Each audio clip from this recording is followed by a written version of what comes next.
Bakit ko po hindi ito to? Para naman kayo you're dictating us what to do. Pero nagmaneho ka na walang lisensya. Oh, kahit naman naniligaw siya, wala namang problema yun. Ang problema, ikaw. Dahil nagmaneho ka na walang lisensya.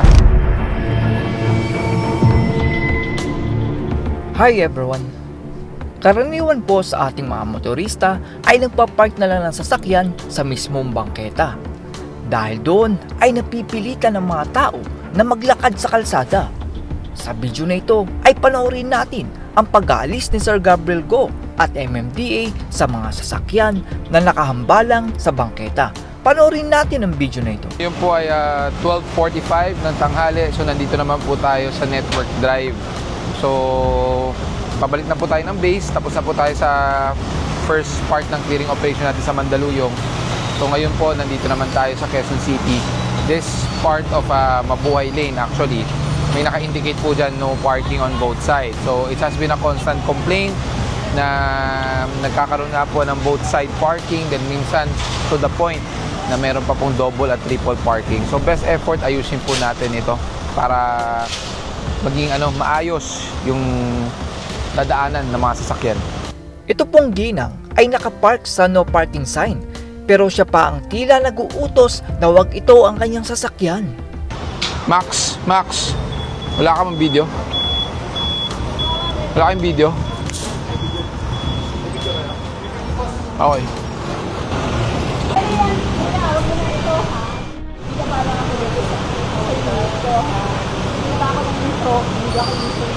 Bakit ko po hindi ito to?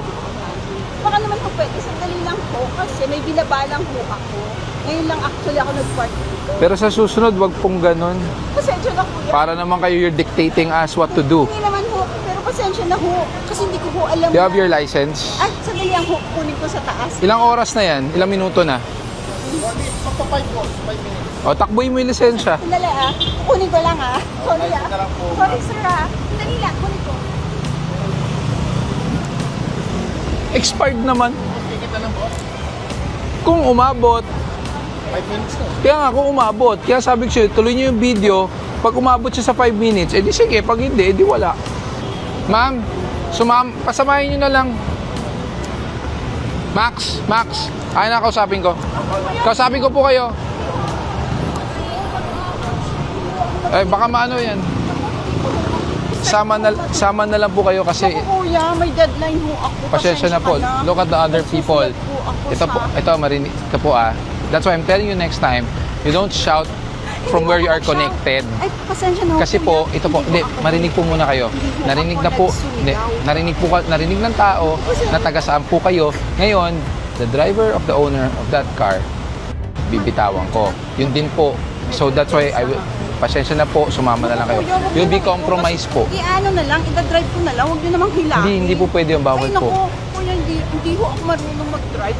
Saka matitense ho ako. Hindi, iakit po natin yan. Tapos, Ayaw mag-drive ho ng ganyan, pasensya na kayo. ay, hindi naman po i-drive, nakakakarga po yan. Ay, naku, kuya, hindi ho ako marunong sa ganyan. Ay, di bali po, iakit lang po namin ng truck. Kuya, pasensya na po. Kayo po mga kompromiso, I'm telling you. Kayo po ang mareklamo kasi inano nyo pa kung taga-saan po kayo. Pasensya na ho, hindi ko po alam na medyo nagpanic lang ako kasi Opo, pero kasi yun nga Ayan pasensya po But I'm telling you directly and honestly, ang dami pong camera. Pasensya na. As much as I want to give you the consideration. Yeah, kuhanin nyo na lang muna to. Kasi ako gusto ko talaga. Ang protocol, hindi po. Ang protocol po kasi, once na yung video po natin, lumagpas po yan ng 5 minutes, wala pong driver, it will be towed. Hindi, pasensya na kuya sir.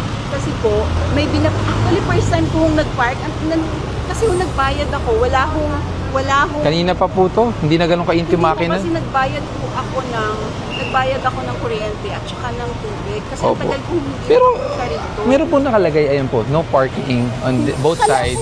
No parking. Hindi po, bangketa po to. Ayun din po, no parking. Pakawalan niyo ako, parang Hindi po. Kasi medyo natitense ako sa ganito. Kami po ang malalagay sa alanganin if I... May nalang naman yung boss. Narinig na nga po, narinig po. Pasensya na. May deadline ho Pasensya ako na rin po.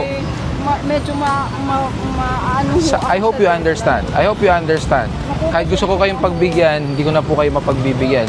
Pasensya na po. Kasi sasabihin po pag related to any Sige. Ay kuya, sige na, parang awa mo. Huwag mo nang isakay. First time mong isasakay yung kotse ko sa ganyan. Actually, hindi ko po, kotse ko po ito, pero yung sa kapatid ko nagagalit sa akin. Ako may deadline ako, kuya. Alam mo, ngayon lang ako dito nag-park. Pasensya na po, ha? That's Ay, why... sandali, may tatawagan lang po ako, ha? Sige po. Kung huwag niyong isakay muna. Hindi po. We'll start the whoever you're gonna call. Sige po, go ahead. Umpisa niyo na. Oo, hindi ko ako magaling sa ganyan. Tsaka ang dami kong pahina. Ang dami ko actually trabaho.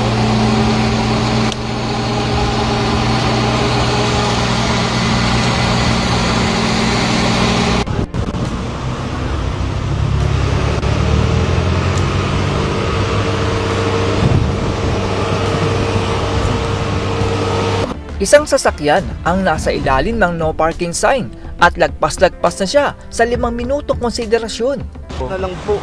Ito tulad po nito, oh, umabot yung driver, kinukuha na lang ang gamit niya. Pag yung sa inyo po, binitawan ko, magrereklamo po to, magrereklamo po yan, pati yung nasa harapan. Walang po magkano po kaya abot. Hindi ko po masasagot, sir. Hindi, Hindi ko lang gamot yung ano po. pasensya na po, ha? Pero hindi po kasi ako may hawak ng impounding, eh. Pwede naman po kayo makiusap doon. Pwede po kayo makiusap sa impounding. Paano magagawa ng paraan yun, sir? Saka sir, pasensya na po, ha? Pero nasa ilalim po kayo ng no parking sign. Ayun po, Mapabilis lang sana yung pambigyan ng gamot ko. may parking naman po doon. Sa may Bilona. May parking po doon, sir. Ano lang ako, nagbaka sakali lang, sir. Wala talaga akong bayad ng ano. Sir, ang problema po niya, pag binaba ko po yan, marereklamo po tayo niyan. Ayan yung driver, oh. Kinuha lang po yung bag. Kahit sa ibang lugar lang, wala lang ako talaga pambayad. Sir, bawal po yun. Makakasuhan po yung tow truck, dala hanapin po yung sasakyan. May reference number po. Itong milk tea shop naman na ito ay nilagyan ng mesa at upuan ang harap ng kanyang tindahan sa bangketa.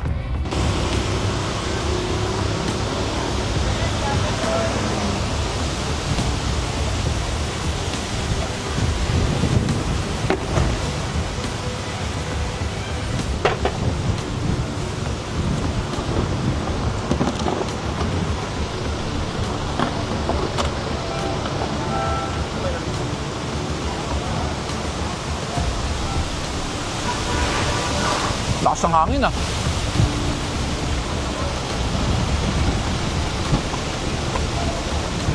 Makikita naman ang tambak ng sasakyan na nasa gilid ng kalsada at kaya ito na ito.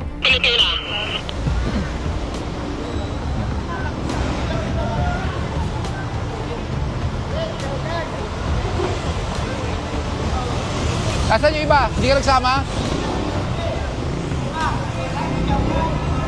Nasaan yung isa pang tow truck? Hindi mo sinabihan? May iwan to.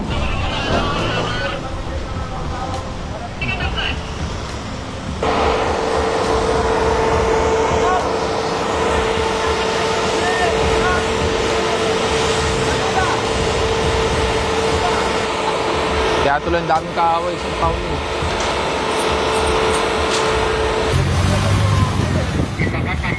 Kakatatlo ka na kaagad pagbalik mo. Sige na nga. Ang itim na sasakyan naman na ito ay wala nga sa bangketa pero sinakop naman ang isang linya ng kalsada. Todo kaliwa. Todo. Sige. Sige, diretso, dandaan lang. Diretso. Dandaan lang, ha. Hup. Bale, pag may sumigaw, yun na yun. Hup. Ang driver ng motor naman na ito ay wala nang lisensya at wala ding helmet.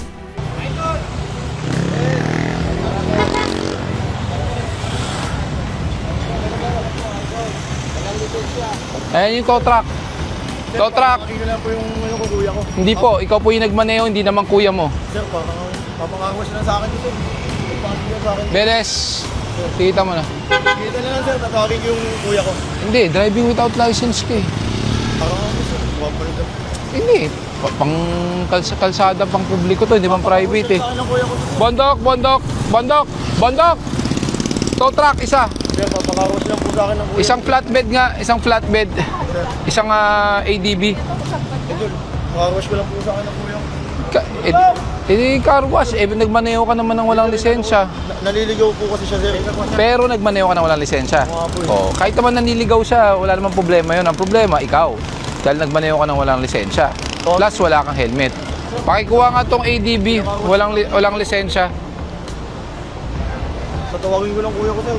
Nag-volleyball lang siya, sir. Pinapakaroon niya lang po talaga. Kahit naman tawagin mo, hindi man siya yung nagmaneho eh. Ikaw. Baka nga, sir, kung yung mga... Kaya? Isa? ADB? Sir, kunin ko na yung uniform ng kuya ko, sir. Kaya. Sige, kunin mo. Kahit ipakita mo pa yung uniform. Saan tutubusin ko, sir? Tumaan ng Marikina. Hindi, walang problema yung tinulungan mo. Siya ang problema, ikaw. Wala kang lisensya.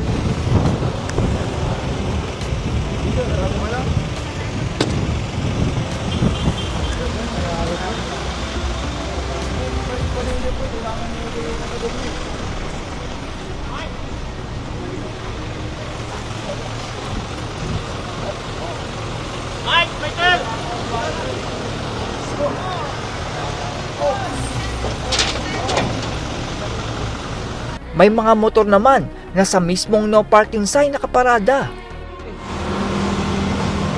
Sidewalk to buo. Mula dito hanggang doon, sidewalk. Ito. Okay na ito. Ito, hayaan nyo na. Nasa looban naman eh. Ito lang. Itong dalawa. Oo. Yung mga tow truck, magsampa ng tigi-isang motor kung kaya.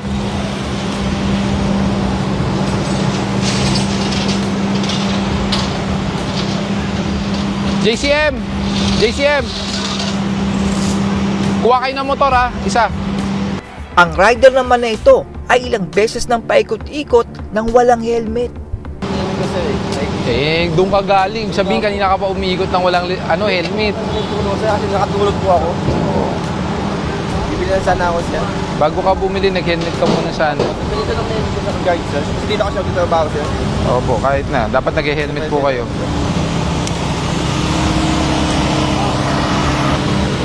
Walang helmet.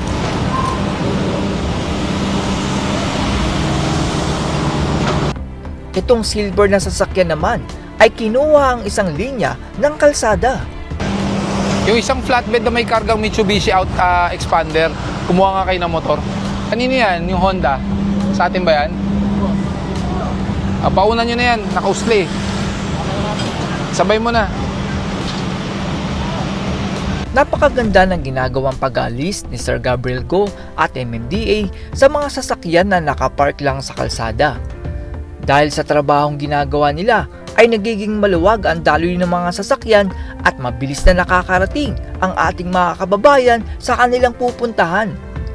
Sa ating pong mga kababayan ay hanapan po natin ang tamang parkingan ng mga sasakyan kung tayo po ay may pupuntahan.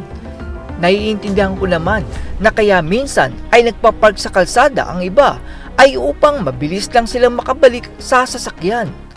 Pero kung lahat ng Pilipino ay nagpapark sa kalsada ay darating ang araw na wala nang madaraanan ang mga sasakyan. Magiging sanhi din po ito ng sobrang traffic sa kalsada na magiging dahilan upang malate tayo sa mga trabaho or eskwela. Maraming salamat po Sir Gabriel Go at MMDA dahil sa kanilang dedikasyon sa trabaho ay nagkakaroon tayo ng madaraanang kalsada. That's all everyone. Salamat sa inyong panonood. This is Chuck and you're watching Biker Joe.